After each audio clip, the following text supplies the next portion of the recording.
In today's episode, we discuss was Kemi Badenoch's address to the Chancellor mean and whether the welfare system is Christian. We also talk about asylum and immigration and how we can be brave and kind in these difficult conversations. This is an episode you do not want to miss. Well, hello and welcome, or probably welcome back to Cross Section. Somebody tells me it's episode 121, which seems remarkable. We'll do a count back and work out if that's really true. It's actually 112. Sorry. 112, Zanna. It sets us up for a classic episode. Zanna, you are with us today. I am, yeah. It's lovely to have you. It's You great. and Alicia both in London. It is. In the studio. Two women against you, Peter.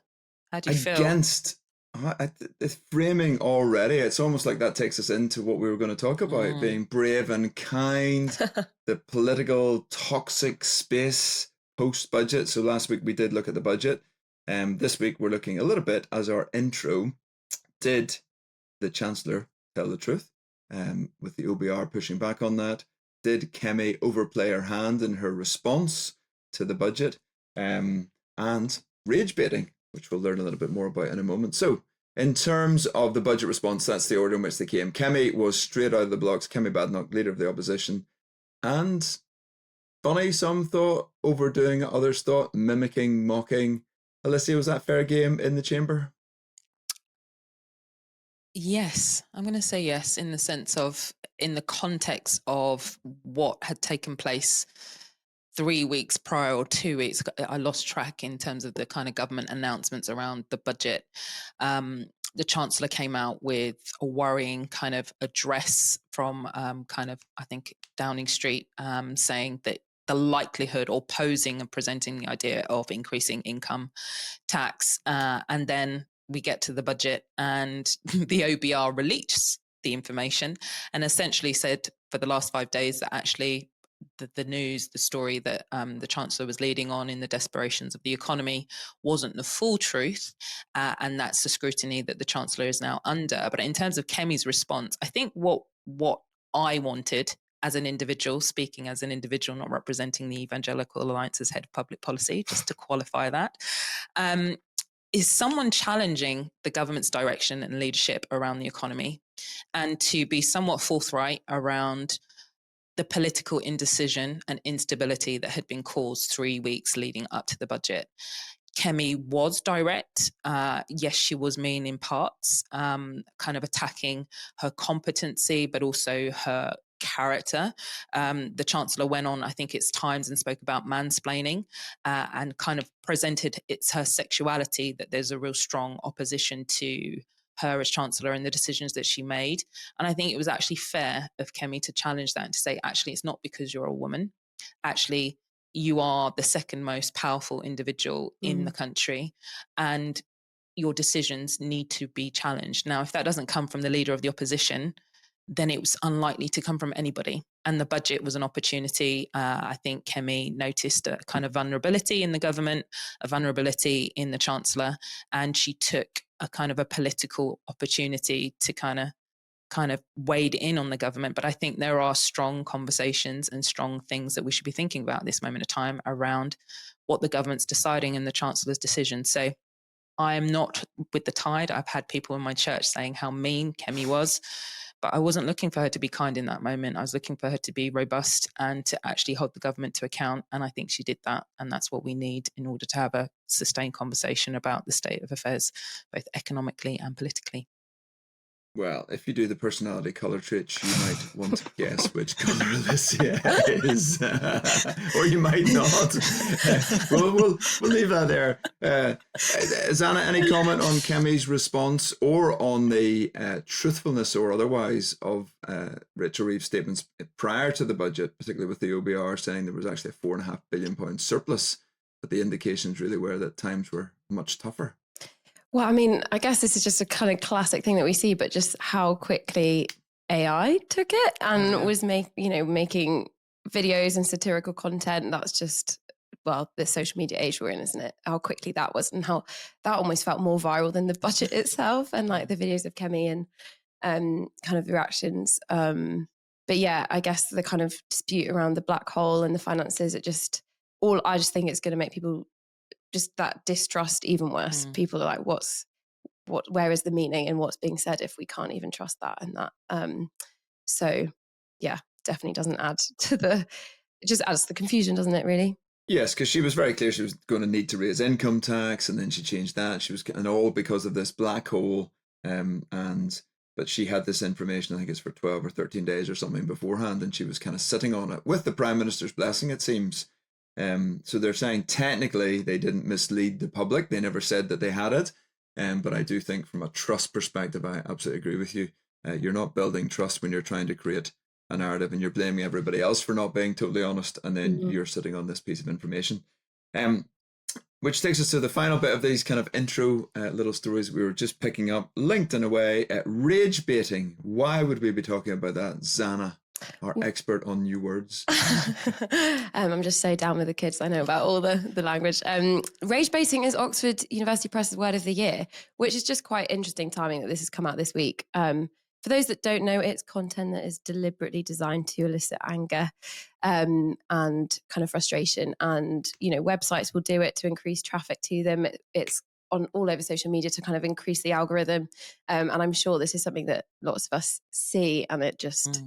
Yeah, I mean, it kind of feeds into clickbait. You see a title that you think, oh, that really riles me up. I don't agree with that. And you click on it because you want to know what it's saying. But yeah, it definitely feeds into the kind of wider conversation, which is interesting. Is it true we dropped Danny because he was rage baiting everybody? Is that the reason? Or was it because Sounds like a bit of rage baiting from you. I'm joking. I think Danny's the least likely person to rage bait anybody. Wonderful. We are going to kind of move along. Two big stories we want to look at. We will end on Advent, but first we're going to look at welfare in a moment, and then we're going to look at immigration. So two easy topics to deal with, team, today. And welfare is really this question: is welfare unchristian? And why would we be asking that? Well, we return to the leader of the opposition, Kemi Badenoch, who gave a speech on November the 17th. She quoted Paul and his advice to Timothy, and argued that the responsibility and dignity of work was a Christian imperative. That then he goes on, Paul tells Timothy, if you don't provide for your own household, it's worse than an unbeliever.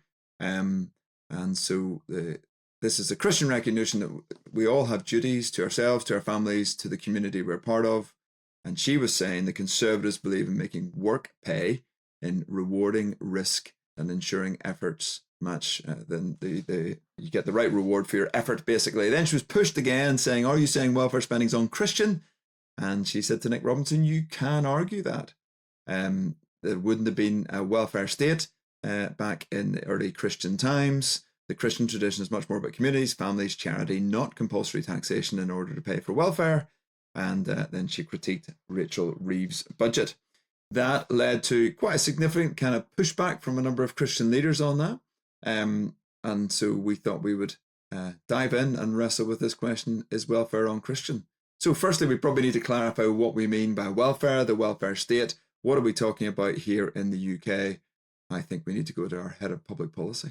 Okay. In her role as head of public policy. In my role as head of public policy. So yeah, the welfare system is a response coming out of kind of the World War II kind of period. It's a comprehensive system, essentially saying that the government is providing a social security from the kind of the vision from Lord Beveridge at that time was from cradle to grave, that the government would support those across the continuum of every stage of life as a basic support service in that. So that cuts from worklessness, that cuts in terms of support for those with a disability, it touches on family life, it touches on pensions.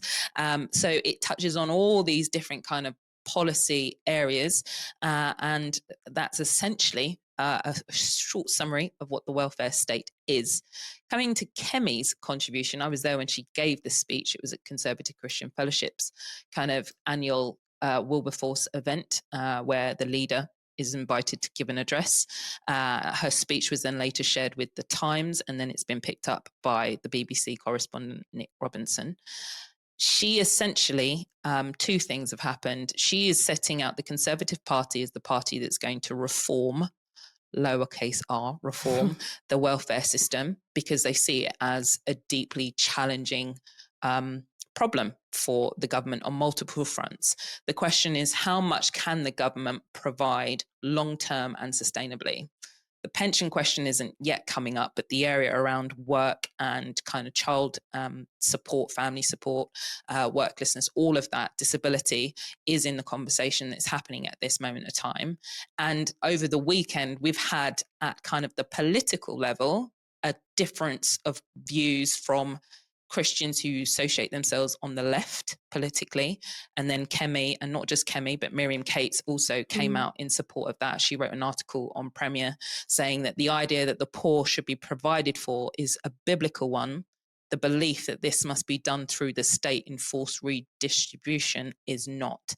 And I think that's the underlying conversation that's happening at the moment between society at large, but definitely Christians who are in the public square, of what is the role of our biblical principles in informing and responding to a rising crisis that's happening both on the purse, the government purse, but also the reality that there are so many vulnerable groups within our society for whom we should care for. And I don't think Kemi's kind of use of 1 Timothy 5:8 is healthy, that kind of poor pick a verse to back your political persuasion.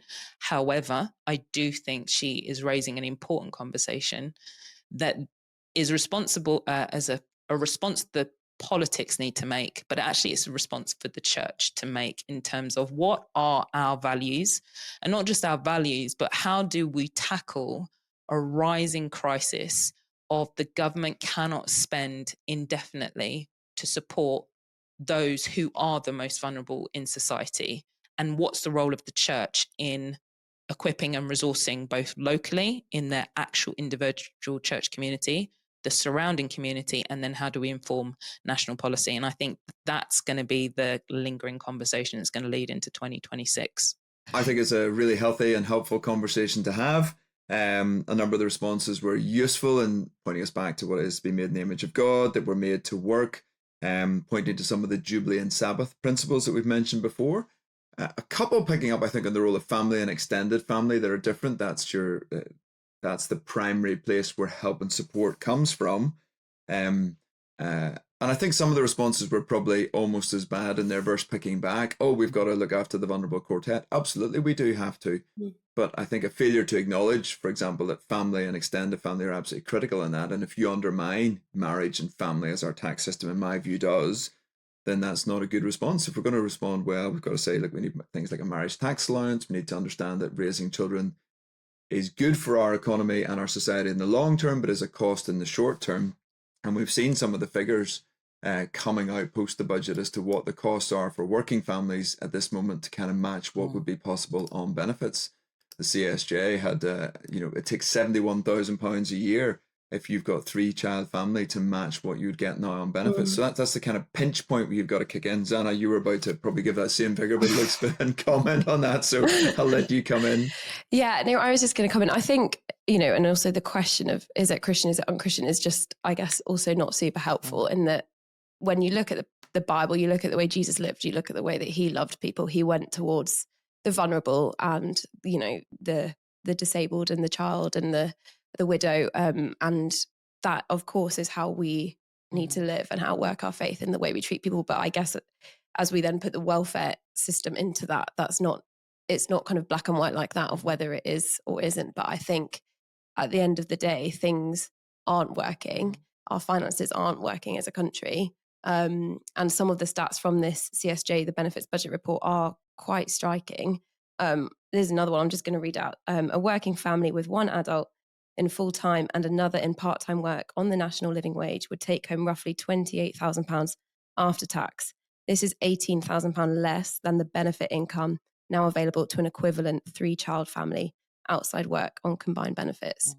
And of course, there are people that need benefits, and that is really important. But there are, if it's at a point where I guess that the incentive for getting back into work is less, then that is also concerning, because actually we do want people working if they can. That is really, really important. But actually, if the finances aren't looking that great in work, it's difficult. I mean, and as someone in my 20s, I the job market is really difficult. That's the other thing. You know, I'm watching people, highly educated people, really struggle to get jobs. Like, it is difficult. It's really kind of, it's not black and white what's working, but at the end of the day, it's not as simple as, is it Christian, is it not, I think. I think something else that Kemi did that that parts of Christian leaders that are on the centre left of politics that have really attacked really strongly is they've attacked the messenger because she's from the centre right of politics, and not sat and thought, let's actually reflect on what is the problem that she's acknowledging. So she's attacked the government's decision to remove the 2-child limit. Her main premise of that is saying you've taken a political decision to borrow more, tax later. That is not a sustainable piece in order to kind of cover the immediate costs of a growing and bloating welfare system.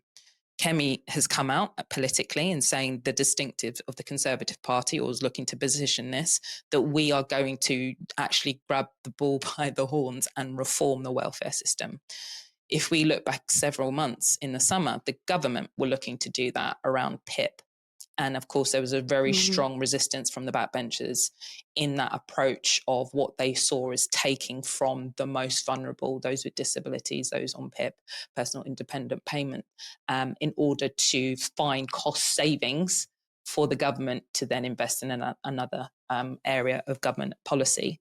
And I think something that is equally valid and important for us as Christians to apply is not just in addition to caring for the most vulnerable in society, we also need to come up with a biblical vision of how the economy should work in real terms and how it should work in dealing with issues of debt. The debt figures that we are facing at the moment is, I think it's 2.9 trillion as of November 2025. That it says it's about 96.4% of the country's GDP. There's a dependency on our debt at the moment. There's issues of tackling justice. That should be our lens. There's also there's more to this conversation that we need to tackle.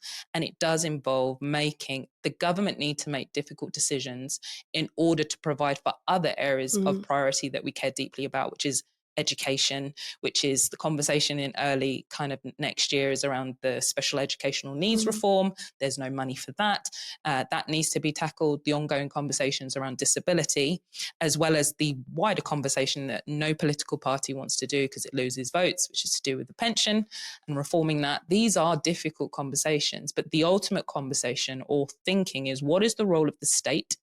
What is the role of the local state actors? What is the role of the church? And what is the role of the individual and the families? And I think we can't, at the moment, I think there's too much dependence on the state to deliver for everybody, but they have finite resources. And actually, the state isn't the best way of delivering core services at community level, which is why they partner with civil society and faith communities. So I think there's a lot of shooting at the messenger because it's Kemi.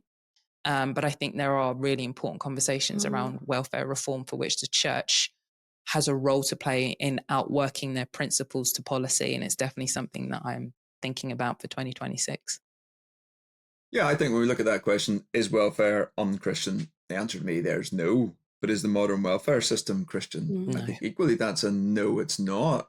Now, within that, I think we've identified those things, like what does it mean to be an image bearer? What does it mean to be human? What the importance of work, the importance of family, the kind of rights responsibility. We're strong on rights, low on responsibility. There's an entitlement culture that's kind of being developed, and very little on the responsibilities that we all have to chip in. We all have to do our bit, or otherwise the pressures on the system grow and grow. And we've all probably know of the stories of people who say things like, hold on, if you're not contributing in, somebody recently was complaining, had brought her parents here, then complaining couldn't get a GP appointment, but then wanted paid in cash. And you're like, well, that's the very problem if you're not chipping into the system and contributing.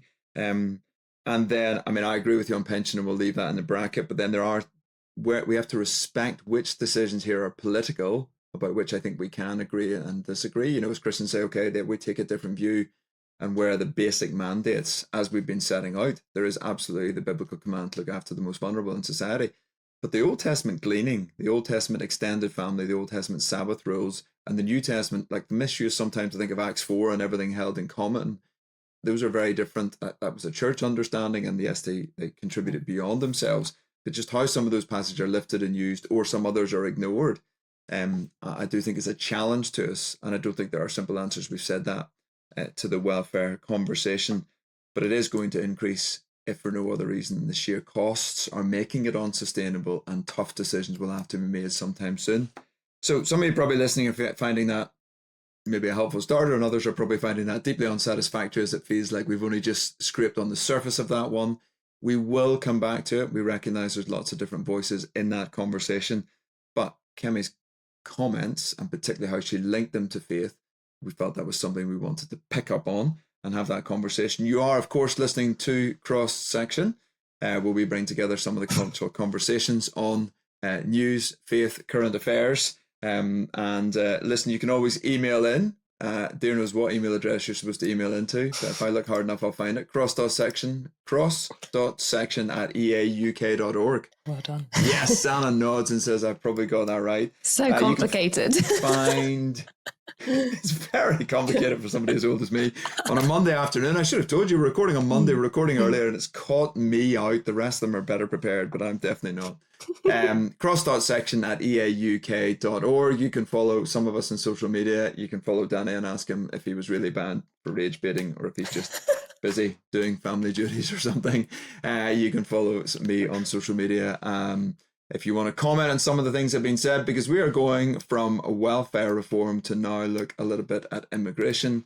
And again, the story that has caught our attention around that was that UK asylum seekers are going to be banned from taking taxis, to a range of things, including medical appointments. I think the BBC had an investigation here that this was costing somewhere in the region of 15 or 16 million pounds. I think even that was an aggregate or a mean over the last couple of years, and probably the figures are higher more recently.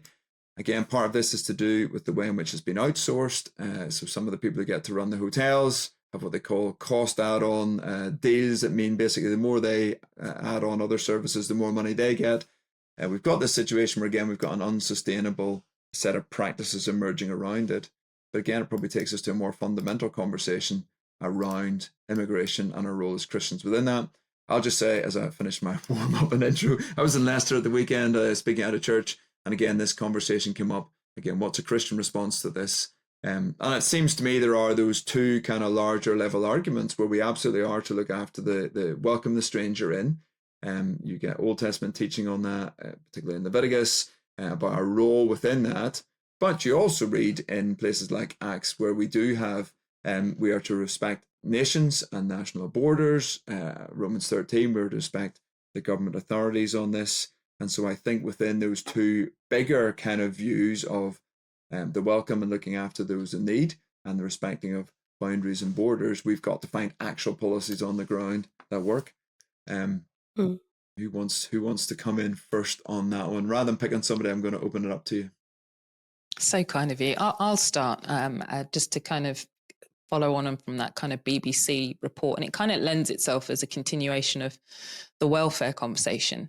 If the amount is that the government is currently spending 15.8 million in order to support those in the asylum process to access medical appointments, there are parts within the UK that think that is money poorly spent. And actually, if we are Christians that are saying, actually, we should care for asylum, that's a policy decision that needs to be made. Is that right for the government to be spending that amount of money? I just offer that as a conversation of really trying to ground our principles that, yes, we care for the most vulnerable, the immigrant, the foreigner amongst our midst, that they would receive the best care and support within our kind of asylum system. But then it comes down to granular, finite details of actually, should the government be spending 15.8 million? Now, this is a part of it's a reflective of the state of the economy. The government are realizing they don't have the luxury to be spending en masse all these different add-on pieces to demonstrate compassion and generosity. And so it's kind of a policy squeeze. What's the easiest thing we can cut? We can cut this kind of finance going to support those to medical appointments. But it's also framed in the wider conversation that the government has shared in the last 2 weeks. It was the week before the budget. It's going to be the conversation that's leading into the new year and into 2026 in their kind of direction of tackling migration numbers, tackling the small boats, and to the surprise, particularly of those who are Labour supporters, and particularly those on the Labour backbenches, they feel that their Home Secretary has come out more like a centre-right politician on the issue of tackling migration. She's come out very strong around reviewing when can someone who's in the asylum process naturalise and become a British citizen. At the moment, it's 5. I think that's being extended to 20 with a 2-year rolling process. So it's a completely different system. There's conversations around, the removal system for those that are where their asylum process has not been successful. She's removing the continual appeal process. And it's like, you've got one appeal process. And if that's not working, we will remove you to what I think she's exploring as a regional hub, which is also going to be a difficult point because she needs to find kind of competing European nations or global nations to support the return and removal. She came out very strongly and said that there are people in this country who are Albanians and their families are here, and she's looking to send them back to Albania. Like, she's coming out very strong on this policy area, in part as a political response to the growth of reform, in part in response to what will be May 2026 in terms of election conversations in both Wales and Scotland and local elections, and trying to get ahead of that narrative to say that Labour are responding. But equally, the immigration conversation is deeply difficult. It's not just to do with irregular, it's also to do with migration in general, those who are students, those who are working, those who are kind of seeking citizenship if they've worked here for a long time. There's a whole review piece that's coming in at the moment, whereby the Labour government are being very firm and very strong, and it's unsettled quite a lot of their normal supporters and particularly their backbenchers. And us as Christians, this is also going to be a dividing area between the church for those that are deeply impacted, where there's a high population of kind of asylum hotels, but also equally in other parts of the community where there's deprivation and loss. So this is a very, very, very difficult situation for which the church in its engagement, yes, love of the stranger is equally important, but also love of your brother and sister that has a different political position on this is also going to be tested in this time. Yeah, and on that, I mean, there are stats showing that places with the least migration and kind of diversity are the most concerned about it. And I think that also just reflects how different communities across the UK are feeling differently about this. There are places with high deprivation where it's being felt even more intensely than others. And so it's such a hard conversation when people's day-to-day experience of it looks so different. And the kind of question of, I mean, this is something that I think about quite a lot and just like really grapple with, is how do I pair the whole loving this sort of stranger and welcoming them in with the fact that clearly things aren't working, and it's just really hard to kind of know what that line looks like. But I've just been really reflecting on the fact that as we kind of have to look to the government to look at policy and think about that, whilst we are in our churches and in our communities, we've got to deal with the communities that we're in and love them well and think about how we do welcome in people that are different to us, regardless of kind of what's going on in the broader immigration conversation, the broader asylum conversation, the people that we are meeting. That's one thing tangible that we can do in the way we do treat them, even if the kind of policy side is not what we agree with or is frustrating to us as Christians. That is something tangible that we can do. Yeah, so we're holding together the compassionate and the responsible in this moment. We're holding together some very clear biblical teaching around. I mean, part of the reason for Israel was it said, love the foreigner because you were once foreigners in Egypt. I mean, that was part of their story. They knew what it was like to be the outsider, the foreigner. And that story is Israel's story. And then we see a kind of miniature, if you like, version of that in Jesus's own story. And so we're told again and again to show hospitality to the stranger, to love the foreigner like we love ourselves. But we recognize that we're now talking about that on a scale that is slightly different. And we have national borders, we have responsibility for the rule of law, for public safety, to look after existing communities and migrants. And we're holding the tension of those things. And I think we're seeing again, Christians disagree, and hopefully disagree well on some of these issues, and say, okay, let's make the case, let's make the argument, let's have the conversation around this. And we're seeing a cultural shift in the conversation. We don't want to be led by that. We do want to be led by a biblical frame of engagement, but we also want to recognize we're in a particular cultural context. We live on an island. We live with 4 different nations coming together. We live in the UK. We live with an English language background. We live with a colonial past, and there's implications of that. We just have to recognize some of the realities of where we are, and then engage well. And much of this ultimately lands on local churches engaging and doing a lot of the work. And many are doing incredible work, both locally within their community, with people who have moved to their community, people born and growing up within their community. And it's fantastic to see the churches doing that.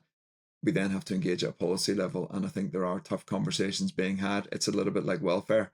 And we don't have a sort of set, simple view on that. We've engaged in each consultation as they've come. We've tried to engage as well as we can. We've tried to poll and talk to our members and hear their views on this, so that we both reflect them and reflect as best we understand what the biblical text is saying in these matters.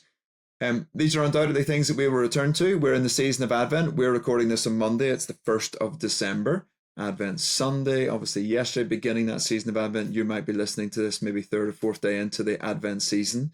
That is a season of waiting. That is a season when we do remember the incarnation, God coming to us, and in a sense coming from heaven to earth, coming and indwelling and being with us, the incarnational moment, the divine in a skin, and the vulnerability and what he gave up to come and to be with us, in his own sense, an immigrant from heaven to earth. There's later in the story where that Jesus is a refugee. We may have to look at that and understand that in the story, but I think in this moment it's about the pausing and the waiting with all that is going on.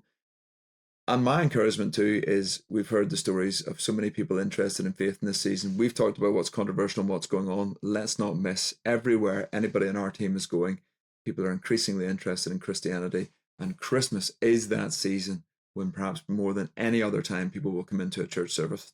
They will come and sing carols. They will come and hear about the Christmas story. They will come and be reminded of the gift that has been given in this moment. And so our encouragement to you in all the conversations going on is to take that Christmas moment to welcome people into your own house, to invite people to come along to your church, to see in this season, this moment when we can share a little more about our faith and be a little more open about Jesus than perhaps we are other times of the year, because there's a receptiveness all around. So in all these conversations, to be brave and kind was our kind of maybe theme across all these different bits of the conversation, and to navigate some of those really difficult topics that we've talked about, but to do it in a way that wins people towards Jesus. That is always our heart, and hopefully that has been your experience in today's conversation. Be blessed.